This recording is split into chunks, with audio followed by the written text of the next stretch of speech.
Ayon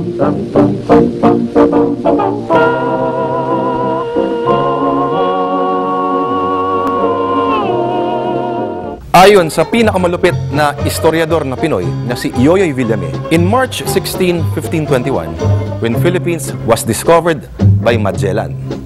Tama, nung Wednesday, ika-490th anniversary ng unang paglapag ng isang taga-Europa sa Asia.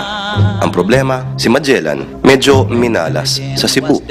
Natsugi nga ni Lapu-Lapu si Ferdinand Magellan, pero ang hindi niya napatay ay ang kulturang Kastila at Kristyanismo na nagtagal ng mahigit 300 taon. At naging importanteng bahagi na nga ito ng ating national identity. Kailangan ba bang sabihin ito? Mula sa salita, hanggang sa pananampalataya, hanggang sa tsibog, sining, arkitektura, hanggang dito. Hanggang dito. Pero ano man ang itsura natin at kurba ng ating mga ilong, bawat hibla ng ating katawan, bawat hininga, may marka ng Hispanismo. May kasabihan nga, 300 years in a convent, 40 years in a whorehouse. Bakit? Mahahalay ba ang mga kano? Sinasabi nga na hindi naman talaga tayo Asyano o Oriental. Mas Latino ang lukso ng dugo natin. Tingnan mo na lang to. Marami nagtatanong, paano daw ba kung hindi tayo nasakop ng mga Kastila? Ewan, pero may kasabihan nga, there are no ifs in history. Huwag na nating tanungin kung bakit at kung paano kaya. Nandyan na yan, tanggapin na lang natin. Ipagdiwang kung kinakailangan.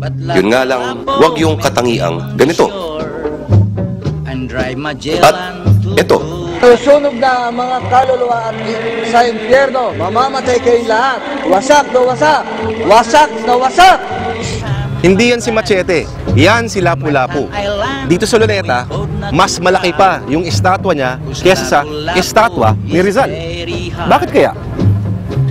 dahil siya ang pumatay kay Magellan? Dahil ba matagumpay si Lapu-Lapu samantalang si Rizal ay nabaril?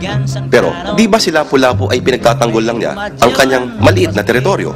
Samantalang si Rizal ay ang unang nakaisip ng konsepto ng iisang bansa nung panahong tayo lang ay mga Tagalog, Iloco, Bisaya, Muslim, etc. etc.